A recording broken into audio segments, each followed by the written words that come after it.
Right at the beginning when I started making these videos, I got a call from her. And she said, somebody had sent her one of the videos and she loved it. And we had this very emotional conversation on the phone that night. She was telling me how proud she was of me and how she realized that while I was not the type of Jew that she maybe had envisioned me being, I was still an extremely good Jew. And to me, that meant so much. Hi everyone, my name is Frida Wiesel, and in this channel I explore various Jewish topics, insular religion, my own identity as an ex-Hasidic woman, and more. I create long and short form content that I hope is nuanced, fair, and educational.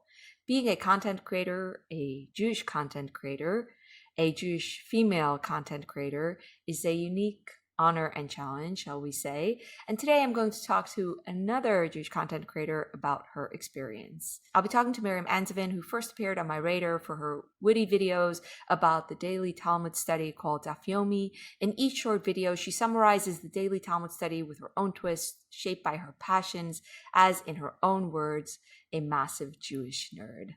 Welcome, Miriam. Thank you so much for having me. Shalom, Frida. Shalom. Shalom, friends is your tagline. Yes, that is how I begin every video. Shalom, friends. I love it. It's also on your pillow behind you. I know. This is a merch item and also just a comfortable pillow. It says Shalom, friends. Indeed. Because I want to welcome people in and make them feel like they are friends of mine on this learning journey. Oh, so let's hear about what your learning journey is about. Can you explain what you do with your Daf Yomi videos, but in general with your videos? Yes, absolutely. So Daf Yomi is the practice of studying one page of Talmud per day of the Babylonian Talmud. And the whole thing takes 7.5 years. And I began this process in the new cycle in January of 2020. And then we all know what happened. Pandemic happened. A lot of people were at home. A lot of content creators got their start creating stuff during this time. And after a while of being in the pandemic and a while of learning the Daf, I decided, I want a way of artistically engaging with the things that I'm learning and make sure that I remember it. And maybe I can make some videos about it, and other people who are learning Talmud for the first time might find it relatable, might find it enjoyable. I didn't really think a lot of people would ever watch it, but I really thought of this as a way for me to retain the information better. And that's how it started. And then it turned out, to my vast and ongoing surprise, that a lot of people who have never even studied Talmud before ever, are interested to hear me talk about it, my own experience of it, and they want to hear me talk about lots of Jewish things. And since my degree is in Judaic studies, I'm very lucky that they do, because otherwise, what was that degree really for? I guess all along the plan was for me to become a content creator. It's just the plan of the universe. Or I'm just very lucky. Yeah.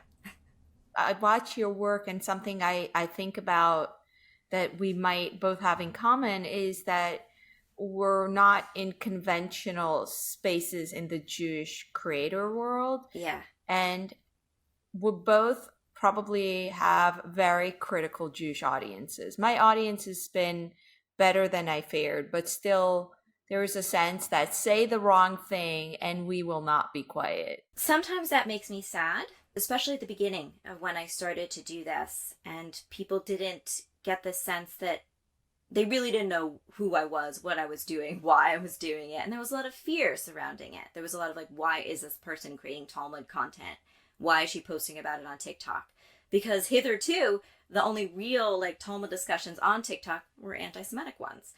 So I understand a certain amount of fear, and I understand the hesitancy to think positively of me because I do not fit in those boxes. That sort of classical understanding of who studies Talmud, how it's talked about, what we're allowed to say when we talk about Talmud.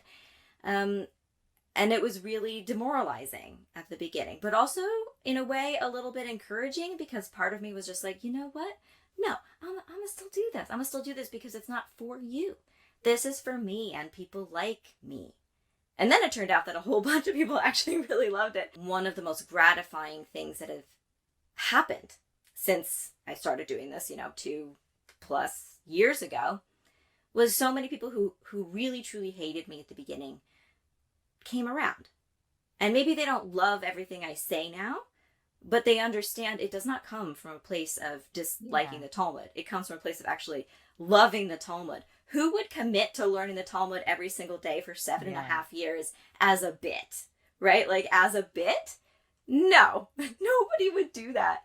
So I think the fact that I'm still doing it every single day. I learn the daf. I talk about all these Jewish ideas, not only the daf, but so many other Jewish things I find fascinating. I think only now some folks are recognizing, no, she means it. And she's adding something. She's adding something to how we think and share and feel about Jewish learning. And I am really grateful for people who changed their minds about me. And I'm also grateful for the people who knew all along what I was about and loved it from the get-go.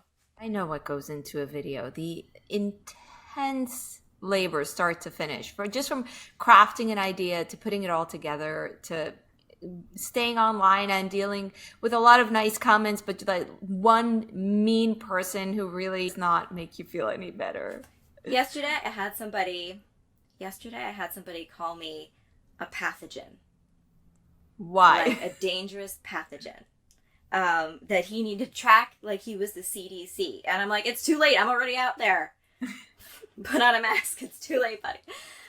Yeah. So yesterday I discovered that one of the videos I made last year had been discovered by the Nazis on TikTok. And they were like, see, the Talmud is blah, blah, blah. You know, all the classic anti-Semitic tropes people believe in their deluded minds about what the Talmud is or isn't. And they are always wrong. But they had discovered it and they were giving me more views. Great, okay. Went up a few more thousand. So I posted on Twitter, oh, look, the Nazis found it. This is so interesting. And one Jewish man in the comments, well, several, but one in particular, he just went after me about creating content about the Talmud because I am, I guess, not the typical quote-unquote person one would imagine doing that. And in his mind, he told me that I was a dangerous pathogen that needed to be tracked by the CDC. And I'm like, you know, you can't win. Either you've got the anti-Semites over here who hate you, and then you've got the Jewish people who also hate you. Yeah. And I'm like, Mazel Tov, what a shidduch. The two of you should get together. I hope you're very happy in life. It's quite an experience. I think Jewish audiences are very anxious, especially ex-religious content creators. They have a lot of anxiety around. And in my experience, the first reaction is, what are you doing? You know? Yeah. What are you here to do? What are you adding to the pile? Right. And then if you prove yourself, then you're like, okay, all right, we've put our spears away. Yeah. It's okay. I think there's something really interesting about the assumption for anybody who was once Orthodox and is no longer Orthodox. People look askance at that. They're like, you must hate Judaism. You must hate it. And so anything you're doing now that involves Jewishness or any other aspect of it, you must be trying to do like a gotcha. Yeah. You're out to get us. When it may not be the case at all that someone wanted to go off the derech. It was just the way that life goes sometimes. Yeah. And maybe that happened with great pain. And one wants to have a connection to Judaism. It just couldn't be that same type it had been previously. And that's exactly what happened to me. In fact, I was Orthodox for a large chunk of my youth. We were a Baal Teshuva family altogether. So I spent so many years of my life being so devout and so devoted to living an observant life. And then, as happens sometimes, spiritual paths go a little bit sideways in unplanned manners. And I wasn't able to believe in that same way anymore due to various life events. Do you mind if I ask you to tell me more about your parents becoming Baal Teshuva? Did both of them become Baal Teshuva? When I think about my parents' journey to becoming Baal Teshuva, I believe it really began with my mother. She was raised in a secular New York Jewish family, did not really do anything particularly quote-unquote religious or observant or frum, as we might term it. And then she felt this pull to learn more when she herself was in college. And she loved it so much. This was a spiritual journey that really came from her yearning. She learned so much. Half the books that I have in my collection of Jewish books, they're her collection that she started and has been growing for decades. And now I'm the beneficiary. I get to take all the books. But she taught herself Ladino, she taught herself Ladino songs. She learned so much in classes, in books, any way that she possibly could. My father, I don't believe he had the same initial pull towards it, but he loved her. And that was his guiding star for everything that he did, I truly believe. And so they set off on this journey, this crazy adventure of becoming more Jewish together. And as my siblings and I were born, we were all walking with them on that path. And sometimes I do kind of wonder. My father passed away when I was 20 years old.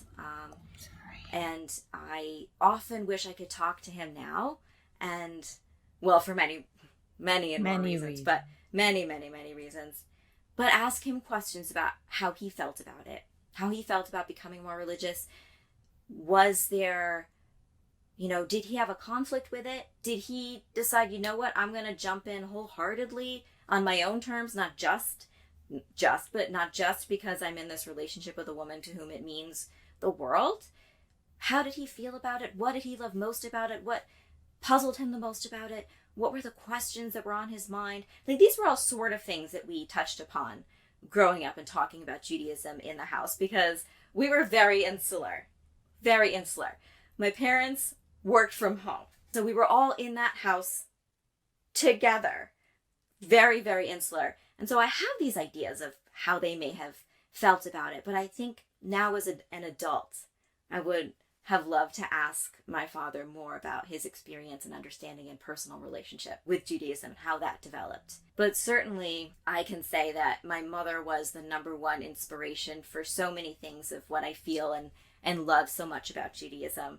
It's interesting when you become Baal Tshuva as a child. I think it can be a very different experience than doing so as an adult with agency. I believe I have questions looking back that I'm like, I'm not sure this was, 100% kosher. Certain things that we did growing up that now I would be like, I'm not sure I would have felt comfortable with that, but it's a very different experience, mine and hers, because I was a kid. Yeah.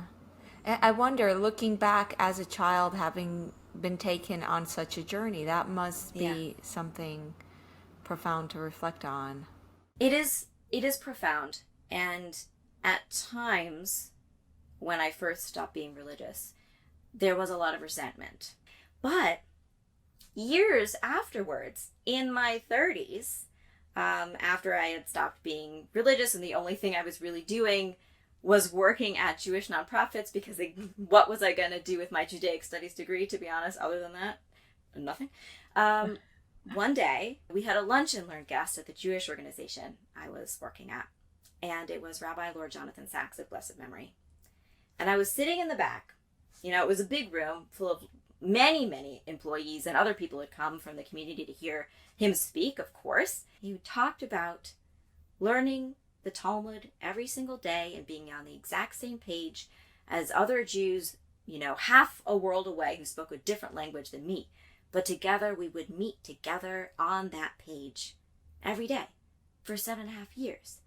And I suddenly felt like, oh, that's a door. That's a door that I can walk through, and I can connect back to a part of me that I had sort of felt like I had to squish. The Jewish part. I'm like, if I'm not observant, I'm going to be a hypocrite. I know this is not necessarily the truth in any way, shape, or form, but that's how I felt at the time. So the idea of learning as an avenue back to a stronger Jewish identity that had real meaning to me, that's what I heard in that room. I heard, this is the path that you can walk, and you can do it without feeling this sort of hypocritical self-evaluation.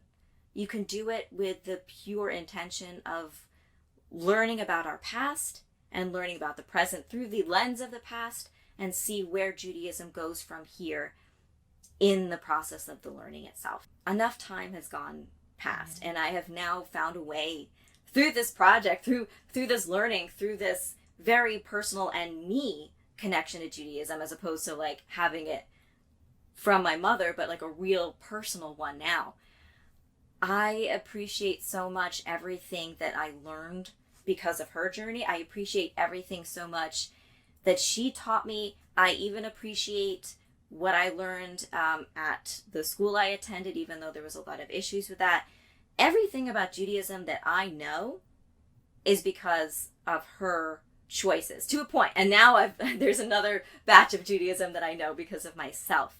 But even though I would say that it was a challenging and difficult upbringing in many ways, and had some serious negative ramifications in my early years as a young adult, I wouldn't be able to do what I do now or be the person that I am now without that grounding in a love of Judaism and a love of Jewish learning. And that's a very complex set of emotions to wrestle with, but it's also a very Jewish set of emotions to wrestle with, I think, too. Makes a lot of sense to me. It resonates with my own experience. Did your parents get involved with Lubavitch, or was it just the convenient?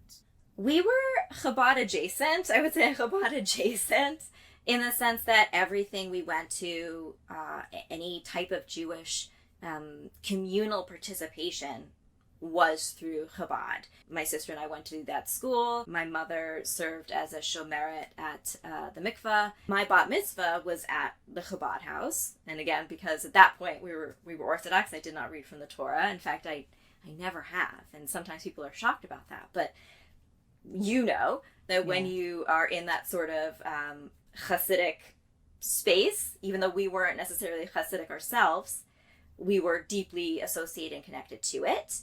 Women don't read from the Torah. They don't have the same bat mitzvah, I think, that many people would envision in their minds. I gave a Devar Torah, I gave a talk, but it's not quite the same thing as maybe people imagine. So we were very closely aligned. And I will say that I don't think one could have externally looked at us and told the difference at a certain point. Every Simchat Torah, we would all go, and by we, I mean everyone in the Chabad house, would go down to these big high-rise dorms. And in the middle, we would dance and sing with the Torah, and people would look out the windows and they're like, what is going on down there? What are all these people dancing?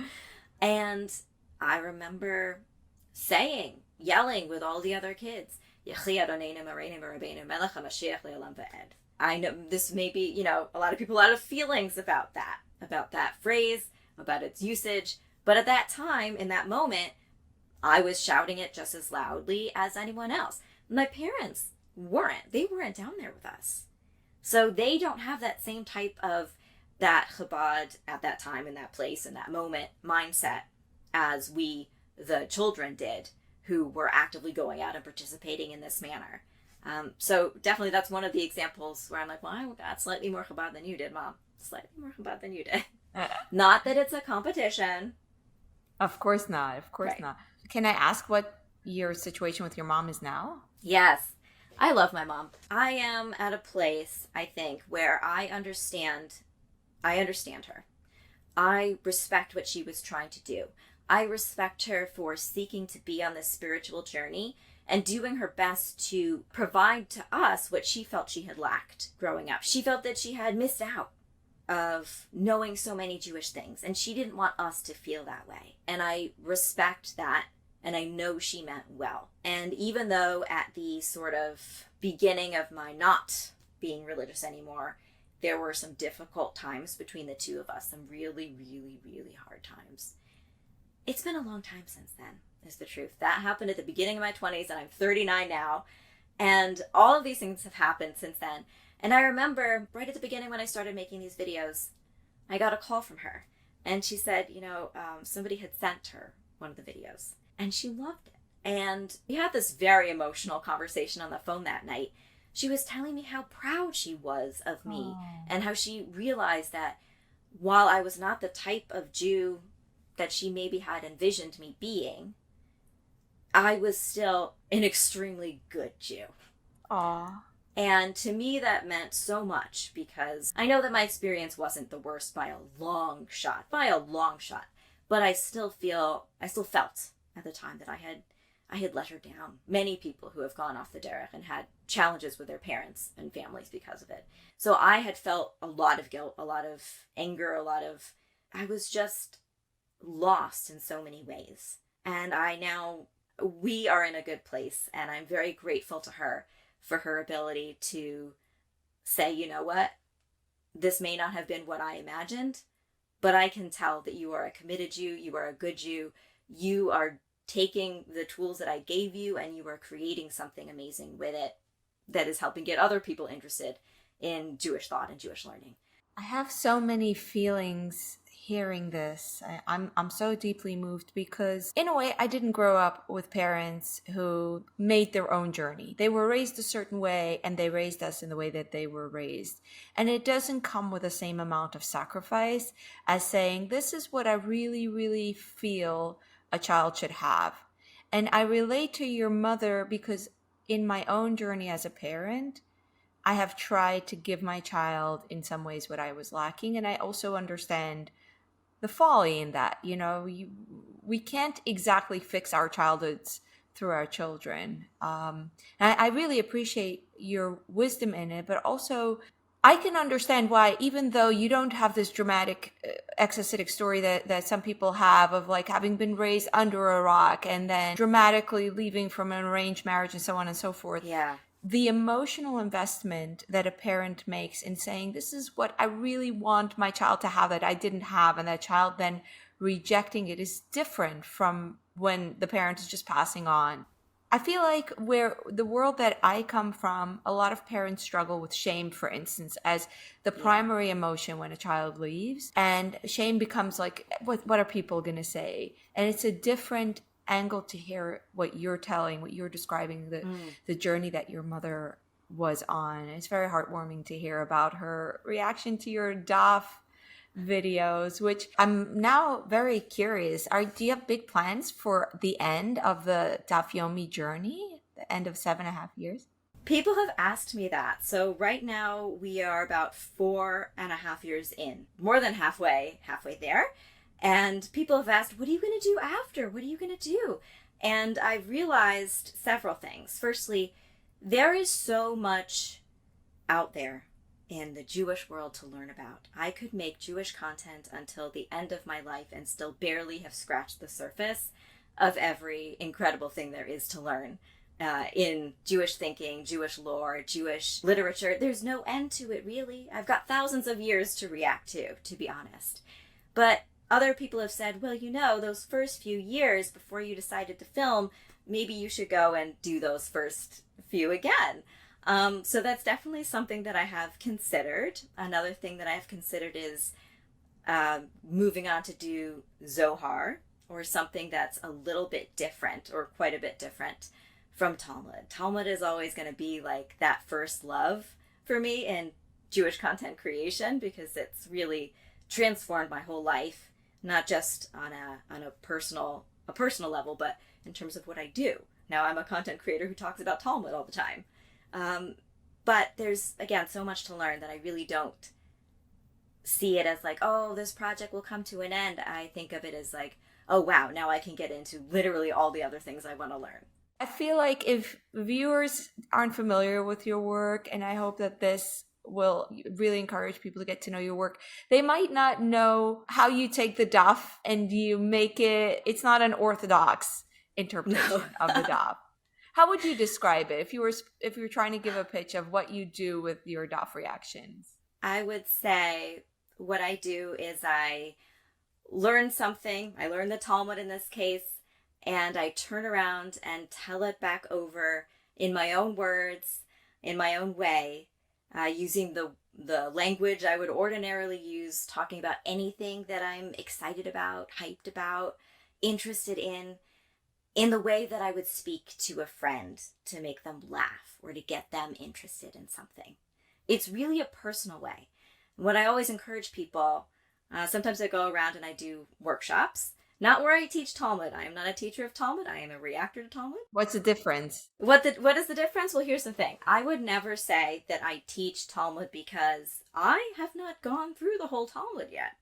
I'm still in the learning phase. But I don't think I need to be a Talmud teacher because I'm a Talmud hype woman. That's what I see. am. I am a co-learner. I am walking beside people on this journey. So it is my own take on it. And sometimes the goal is comedy because some of the Talmud is very funny. And I will have people know there are so many jokes in the Talmud itself. It's not like it's a very serious, constantly serious thing that contain no jokes. There's so many jokes. For anybody who wants, I highly recommend this book, Talmudic Insults and Curses, if you want to get a sense of some very funny hot takes from the sages themselves. I think a lot of people have this idea of the sages being boring. They're not. They're fascinating human beings with their own personality quirks and tragic and interesting and challenging life stories like so many of us, and that's what's so relatable to them. So I think when I make DAF reactions, I'm seeing the text as relatable to me, and I try to also help make it relatable to others by using the kind of framework, the kind of terminology, references that a lot of people are familiar with. There's been times when I've brought in Marvel movie stuff or Sherlock Holmes, mystery novels, Star Wars, Star Trek, Lord of the Rings stuff, so much Lord of the Rings stuff. I joke often that, when I was 4 years old, I was getting from my father, he would read to me Lord of the Rings every night before bed, and my mom would tell me Jewish stuff, and that's why in so many of my videos the Venn diagram is a circle of those two overlapping things that I love. Give an example of how you'll phrase something that will veer off to pop culture. Here's one. So a few dapim ago now, we were learning about who ended up writing the end of the Torah after Moshe Rabbeinu. Well, he dies. A spoiler alert, he does die before the end of the Torah. So the question is, who wrote that? Did he write that? Did God dictate this to him and he wrote it? Did God write it God's self after the fact? Like, who did it? And so I was thinking in my mind, this reminded me of a fantasy literature series called The Wheel of Time. The thing about The Wheel of Time is that the original author unfortunately became sick and passed away before he could complete the series. So he got this young author who is now very well known, but Brandon Sanderson is his name, who has this whole series of excellent books, the Cosmere books, who I truly love him. But he came in and finished those last books of that series that had originally begun by a different author. So the joke is that Brandon Sanderson is the Joshua of the Torah. So that's the way to make like a connection between something someone might have read who hasn't read Talmud, but they may be familiar with the Wheel of Time. They may be familiar with Brandon Sanderson's other books, subsequent books, and they'll know what that means. I see. And you say it so fast that if you don't follow every word you're saying, you'll miss it. Like I'll watch your videos multiple times. And you know this. This is the challenge inherent with doing anything on social media, which is one reason that I started introducing like little mini-sodes that are like 90 seconds or under, and also longer form stuff where I learn with my chavruta, my study partner, to show like the in the moment learning, because you gotta talk real fast. You gotta convey stuff real fast. Yeah. Or else no one's gonna watch long enough to see the whole video. Sometimes people come to me and they're like, could you talk a little slower? And I'm like, I don't got time. I gotta talk fast. What goes into a single video? What's happening behind the scenes? What's the product? So often at the beginning of a week, I will I know this might be spoiler alerts, but I look ahead in the daf and the dapim that are coming up, the pages of Talmud that I know we're going to be reading that week. And I'll see if anything really stands out to me. If I have a strong a question about it, an emotion about it, it brings up something to me that's maybe relevant to a current issue going on in the world, or a book that I have read, or something that's happened to me in my life, or any number of things, but it causes me to have an emotional reaction to what's in the text. So then I'll kind of plan out, okay, these are the days that I'll be recording this week. Sometimes I won't really know until the day of, but I try to have a little bit of a sense ahead of time. So I'll begin by learning the daf itself. You got to start there. I look at Sefaria and their translation. They have the whole Babylonian Talmud available for free for anybody who has an internet connection. And I salute Sefaria so much. I love them so much for this because I would not be able to afford a whole set of the Talmud here. And they've done so much just to make everything accessible for so many people. And then I also listened to a podcast, the Hadran podcast, given by Rabbanit Michelle Farber, where she gives over what the text is talking about and goes into a lot of the commentaries and really gives more perspective than I feel I could just get by studying it purely in the text form. And then sometimes I also learn with a chavruta, a study partner, and that's also a whole lot of fun. That's a classic way to study Talmud in partnership with somebody else. It's, I think, the best way to do Talmud. But after I've learned it, I see what really resonates with me. Either I'm like, this is really funny, this is really interesting, this is really moving, this is really kind of different than what I had thought before. Then I start scripting. And I talk about whatever that little moment is. And usually I don't get a chance to talk about the whole page because there's a lot that actually happens on a page. So I script it out. I type out my thoughts of what I want to say in a video. And I try to make it so that I'm making it fun and funny, but also meaningful and heartfelt when it is a topic that's very personal to me or important or has a lot of resonance. And then I'll do hair and makeup because I do the whole thing myself. I'm also craft services. I make my own sandwiches. I set up my phone. I set up my computer over here with my notes, my script, and then I will perform it into my phone alone in my room. And often I will give myself so many takes, too many takes probably, but I like to give editor me more options. And then editor me looks at all the footage and she's like, this is so much footage to make like a 3 to 5 minute video. And then I spend literally the rest of the day editing, doing special effects, and captioning each video, doing subtitles for each video on screen because I want it to be as accessible as possible. And then there's the part where you have to upload it on multiple platforms, and that takes a while. So the whole process, I'd say from the beginning of learning to when I finally put down my phone at the end of the day, can range from 10 to 12 hours, depending on the length of the video itself, obviously, but 10 to 12 hours. And it's a full day. Yeah. And then you have to stay online to interact with everybody, because if you just post and, disappear, no one's going to interact with that post. No one's going to see it. The algorithm will be like, you didn't even really try, did you? I do these long form interviews. When I started to do videos, I said, I am going to do these long videos so that give myself permission to do what the algorithm hates. And people will watch it on 2 times the speed, which I'm totally fine with, that's fine. But I feel it. I sense it. You're not supposed to do it. The algorithm doesn't like it. People click out too early. It tells YouTube, this is not good stuff. It's very frustrating to work in this climate. We have to talk so fast, which is the craziest thing. I know. It's a lot. There's so much that goes into content creation that if you don't do it, you don't think about it. The air conditioner making noise, thinking of the lighting. I'm thinking about, am I talking too fast for a long form production? And that's just 3 questions, but there's so much to consider and think about. And I would encourage anybody who hasn't done any content creation to just do it once or twice. And then next time you're like, you're talking too fast or you're talking too slow, just maybe don't. Yeah, I do have to say there are so many generous people online who have no idea what the process is, but they understand that you're bringing yourself all the way and they appreciate it. And that's so wonderful when you encounter people like that who are understanding, who aren't like, oh, this took too long, so I'm going to leave them a comment instead.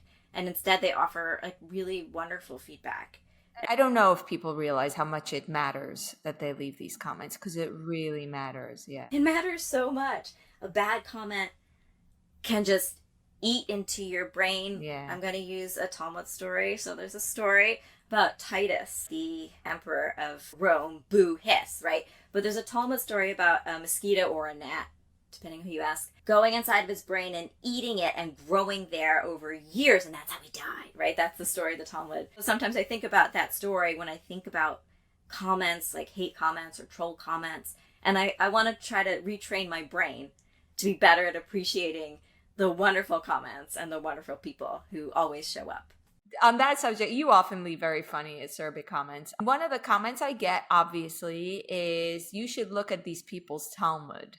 If you had known what the Talmud says, then you would understand all about why the world hates them. I have never studied the Talmud. I really can't speak to what that whole meme is, but also what the Talmud is in itself. So I would love for you to respond to that. Yeah, here's the thing about the Talmud. People have this mistaken idea that it is one book. No, it's not. It's a book that is just verbatim what Jews are supposed to do. Everything, they just lists a list of things that Jews are supposed to do. And everything it says in there is verbatim law that we all go by. The Talmud is a multi-layered, multi-generational, thousands of discussions between hundreds of people over hundreds of years. Ancient rabbi read it.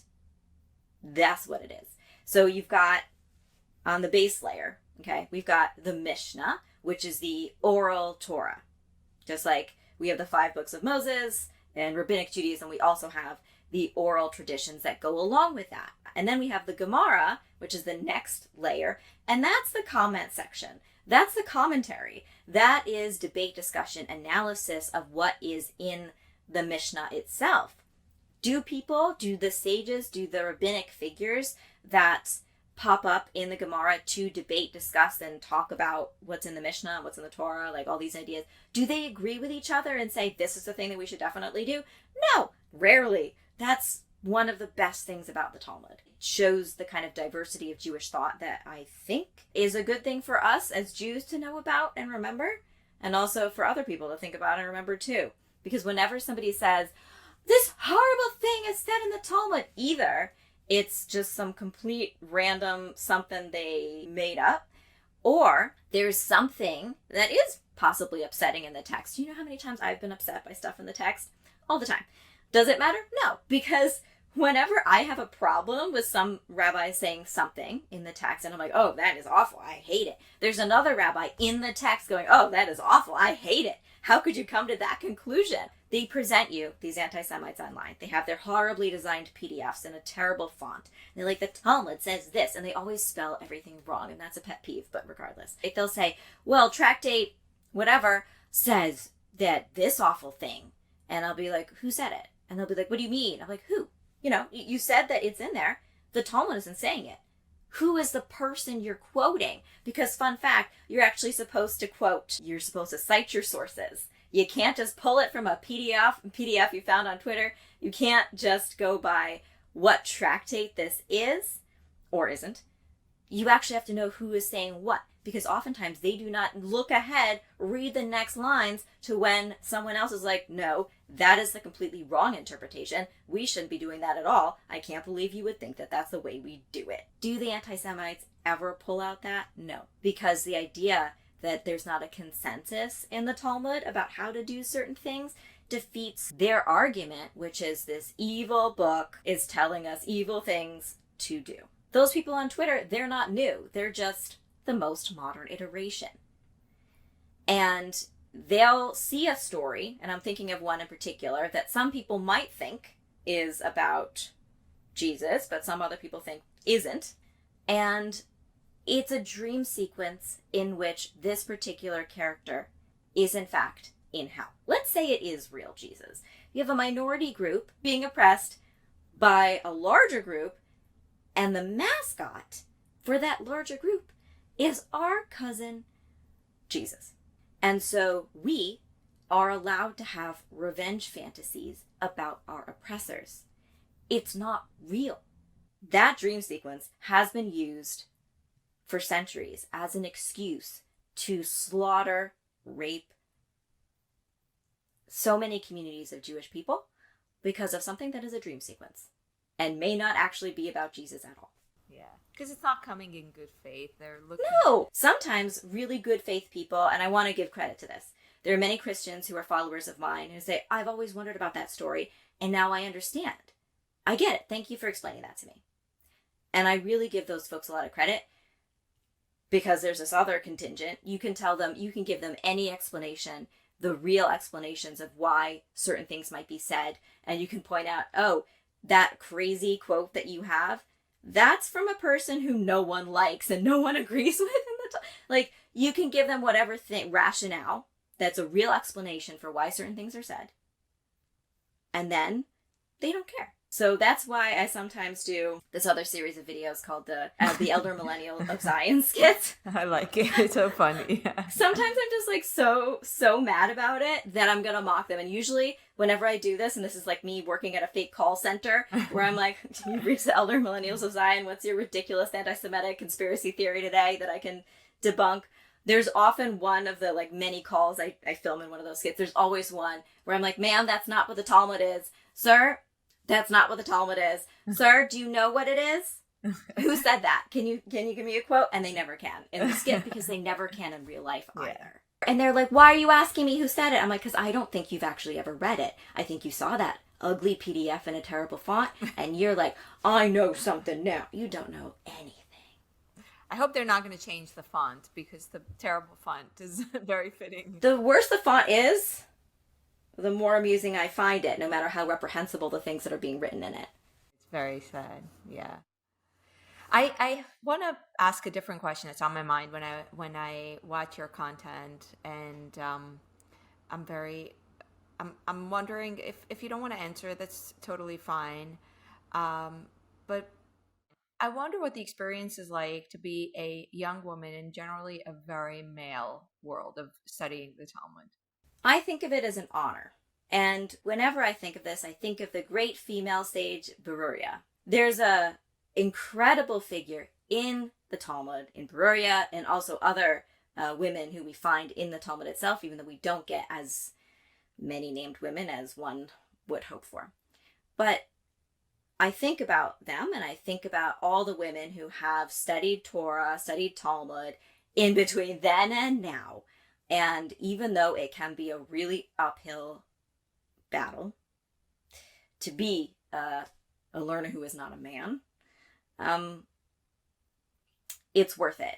It is so worth it. I learn from so many women who are scholars, who are amazing Torah scholars, Talmud scholars. I think about Rabbanit Michelle Farber, who I listen to every single day, who is a religious Jewish woman who is teaching Talmud.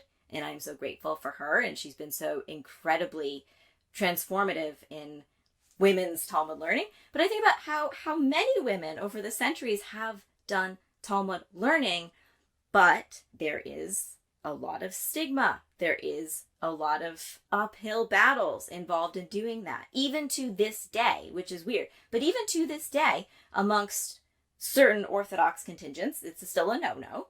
For many people who are not Orthodox, there's no problem at all whatsoever. But for some groups, it's an issue to have a woman do this learning because, as we know from the Talmud itself, there's a quote from Rabbi Eliezer ben Harkinis. See, I know how to quote the people I disagree with. This is how you do it. So Rabbi Eliezer ben Harkinis says that women, if you teach your daughter Torah, she will be a licentious airhead, essentially. Tiflut is the word. And this quote has been used since, well, him, to say, no, don't teach your women. Don't let them learn. It's a bad idea. It's a terrible idea. When really, I think it's so important for, if I was a woman who was still Orthodox, I need to know. I need to know these things so that I can learn and I can live a good Jewish life if I am following in accordance with this. Even though the Talmud itself is not a list of laws, it gives us precedent that later became the Shulchan Aruch or whatever we like go to as like a real sort of like, oh, what do I do in this situation? Or a lot of the influence that it's had on people issuing responsa and all of these things that we take away from it. I think it's vital for people to learn Talmud. And it just shows you so much of the world of our past.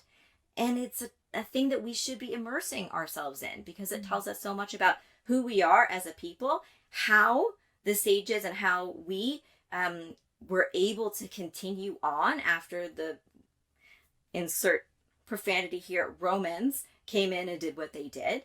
And after we were dispersed into exile, how we still maintained Judaism and how we shifted and formed and made sure that we could continue. That's the most riveting part, really, in the whole scheme of things when learning Talmud. It's them figuring out how to make it go forward, how to make Judaism continue forward. So I think it's like an incredibly important thing for all Jewish people to know, no matter what gender they happen to be. And I know that many men have had criticisms of me because I am a woman. More often it's because I'm not a religious woman, or because I'm not modest, or it's because I say things in a certain way, like I speak to a friend and it's considered by many to be, get the smelling salts, someone's gonna faint, because that's how I really talk. That's how I really talk. Yeah. And this is either something that deeply appeals to people about the videos, because really I'm saying things in the exact relatable way that they would say them themselves, or it's something that people find profoundly off-putting. But here's the thing, the Talmud is not safe for work. Very much not safe for work. It is TMI also. It is very adult. And so my videos are also adult. I'm matching energy with the Talmud, basically. Do you find that you do things in your work in order to be taken seriously that if you were a man, you wouldn't have done? This is a good question. I'm sure there are ways in which I have been especially conscious of this.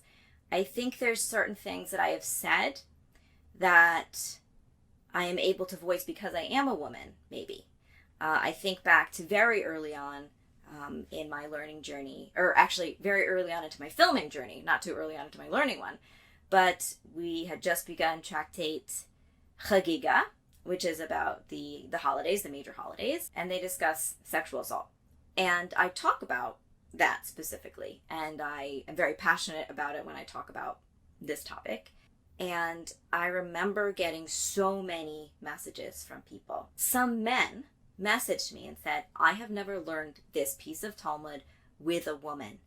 Thank you for sharing your perspective, because I view it differently now. Now, I just want to say that I shared my perspective as a person who has undergone a sexual assault.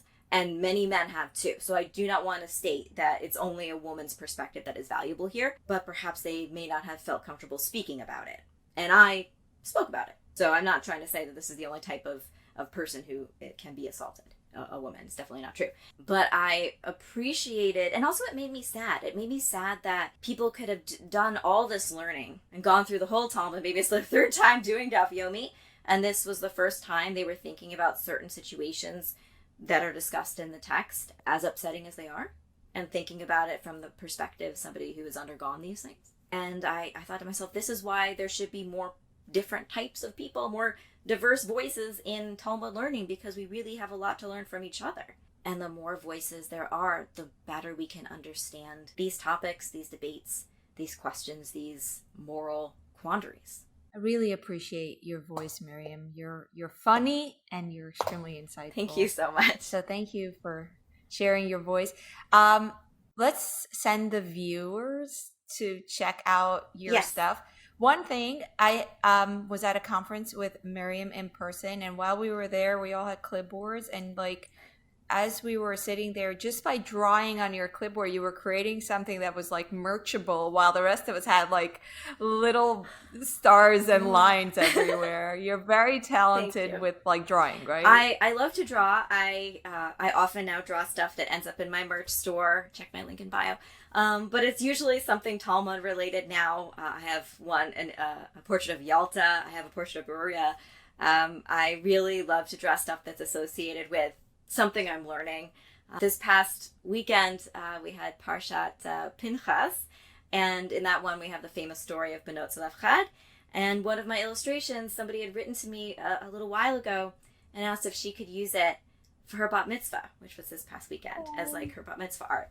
So yes, that's another thing that I do is artwork. You can find a portfolio of my stuff at miriamanzovin.com. You can follow me on Instagram and TikTok and YouTube just by my handle is my name, Miriam Anzovin, or hashtag Daf Reactions will also give you lots of material to look at. And follow me on the only one it's a different name is Twitter. That's the oldest platform I've been on, so it was a little bit different then. And I am at Anzovina. Wow. Okay, awesome. Well, I hope everyone will check out your work. And I thank you, Miriam, so much for sharing so much of yourself. And I thank the viewers on YouTube and everyone. everyone on the podcast as well. Thank you so much for having me. And I just want to say your videos are so lovely and so inspirational, and I get so much out of them. They really do something truly amazing for those of us who love to connect to Judaism in really different ways, and just love to see what other Jews are doing, and just love Judaism as a whole and Jewish life. Thank you for making the content that you make. Thank you. It's nice. It's really nice when I see you in the comments. It means a lot to me. Yeah, if anyone needs me to troll some trolls, tag me in. We'll tag you in.